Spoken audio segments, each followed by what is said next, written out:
Hello everyone, welcome back to my channel, and today in this video I just like to show you how to make your Instagram profile private.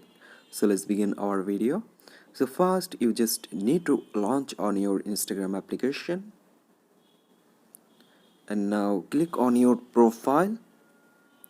So there you can see this is my profile, and you just need to click on the top right corner three line menu bar icon.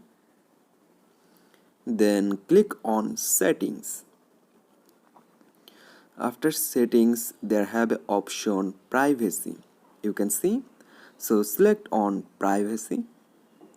After select there have a option, you can see at the first private account, you can see this is private account, so you just need to enable it, then confirm, switch to private.